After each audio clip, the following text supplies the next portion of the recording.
صل على نبينا صل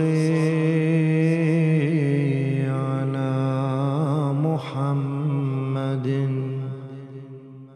صل على حبيبنا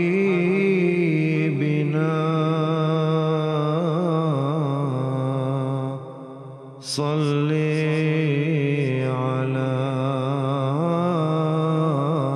محمد. Asyhadu an la ilaha illallah wahdahu la syarikalah wa asyhadu anna Muhammadan abduhu wa rasuluh. Amma ba'du fa'a'udzu billahi minasyaitonir rajim. Bismillahirrahmanirrahim. Pemirsa yang berbahagia, Assalamualaikum warahmatullahi wabarakatuh.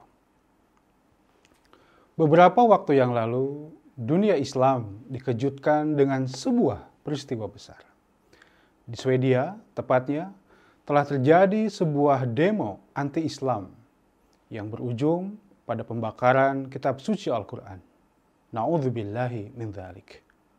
Para pendemo melakukan hal ini karena menganggap bahwa kitab suci Al-Quran adalah kitab kekerasan. Di dalamnya terdapat narasi-narasi kebencian, anjuran, dan perintah pembunuhan terhadap kalangan non-muslim. Sehingga mereka menganggap bahwa kitab suci Al-Quran harus dimusnahkan dari muka bumi. Tsumma na'udzubillahi min dzalik.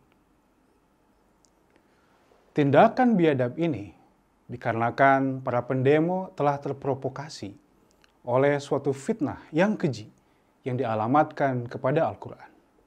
Mereka terprovokasi oleh fitnah yang mengatakan bahwa Al-Quran betul-betul telah mengkhianati nilai-nilai kemanusiaan. Kalangan yang tidak bertanggung jawab ini mengambil satu atau dua ayat, kemudian mereka menerjemahkan dan menafsirkan serta menyalahgunakan sesuai dengan hawa nafsu mereka. Salah satu ayat yang kerap dijadikan sebagai sarana untuk memfitnah Al-Quran adalah dari surah At-Taubah, surah ke-9, ayat yang keempat. Di dalam ayat ini Allah Subhanahu wa taala berfirman, A'udzu billahi minasyaitonir rajim. Bismillahirrahmanirrahim.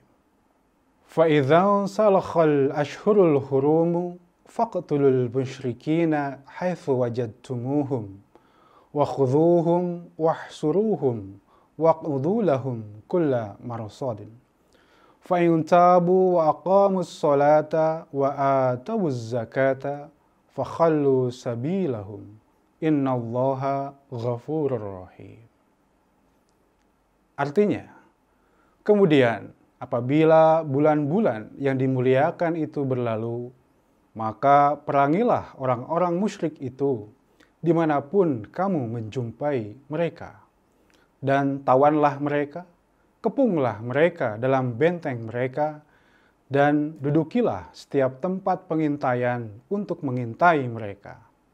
Tetapi jika mereka bertaubat, senantiasa mendirikan sholat dan membayar zakat, maka bukalah jalan mereka.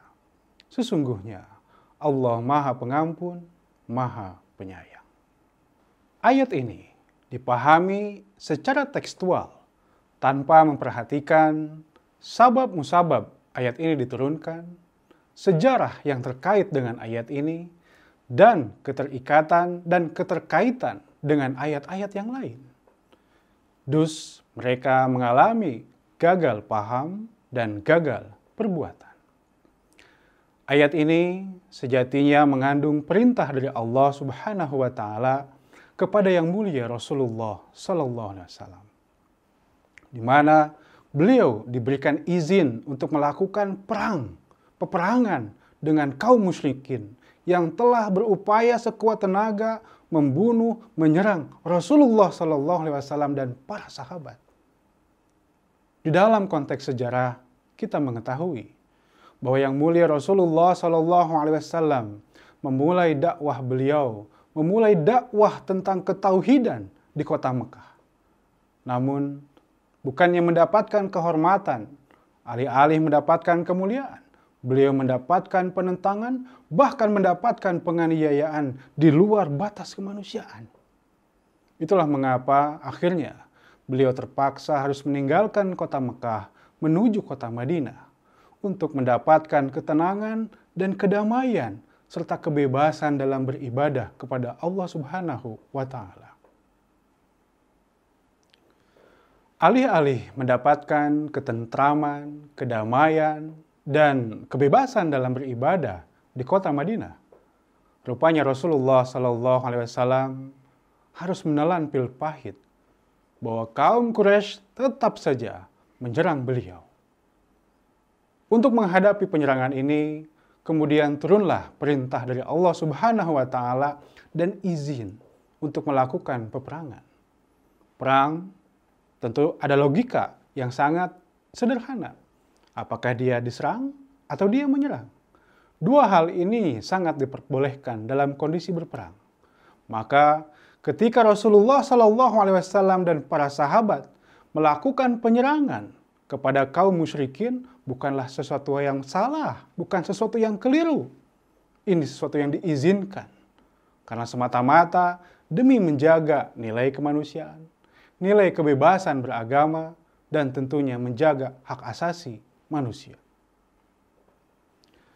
Ayat ini pun tertuju secara khusus kepada suku-suku dari antara kaum musyrikin yang awalnya terikat perjanjian damai dengan Rasulullah SAW, namun kemudian mereka mengkhianatinya. Bahkan lebih daripada itu, mereka berupaya untuk menyerang dan membunuh Rasulullah SAW. Kelima suku ini adalah suku Mudlij, Khuza'ah, Damrah, Bakar, dan Sulaim. Awalnya, Allah Subhanahu wa Ta'ala memberikan perintah kepada Rasulullah SAW untuk bersabar kepada 5 suku ini. Allah Subhanahu wa Ta'ala memberikan tenggang waktu 4 bulan untuk melihat dan mengkaji bagaimana perubahan mereka di dalam tindakan kepada Rasulullah SAW. Rupanya, bukannya berhenti dari upaya-upaya pengkhianatan, mereka semakin gencar berupaya untuk menyerang dan membunuh Rasulullah SAW. Sehingga akhirnya perintah dari Allah Ta'ala untuk memerangi mereka, menyerang mereka, dan menawan mereka pun turun dari Allah Ta'ala kepada Rasulullah SAW. Oleh karena itu, ayat ini adalah ayat khusus terkait peperangan. Bukanlah ayat yang bersifat umum yang berlaku pada saat kondisi damai antara umat Islam dengan kalangan non-Muslim. Faktanya, umat Islam selama ribuan tahun lamanya telah hidup rukun dan damai berdampingan dengan kalangan non-Muslim. Hal ini terjadi karena Al-Quran mengajarkan kepada umat Islam untuk hidup damai, bahkan mencintai setulus-tulusnya kepada siapapun, termasuk kalangan non-Muslim. Sehingga keliru mengatakan bahwa Al-Quran adalah kitab kekerasan, mengatakan Al-Quran berisikan perintah dan anjuran melakukan permusuhan dan pembunuhan, dan tentunya hal itu adalah fitnah belaka. Semoga Allah Subhanahu wa Ta'ala mengampuni dosa dan kekeliruan mereka dan menganugerahkan hidayah untuk mengenal kebenaran kepada mereka. Dan semoga kita terlindung dari segala macam pengaruh buruk dari fitnah-fitnah tersebut. Allahumma hdi qaumi fa innahum la ya'lamun. Wa akhiru da'wana anil hamdulillahi rabbil alamin. Wassalamu alaikum warahmatullahi wabarakatuh.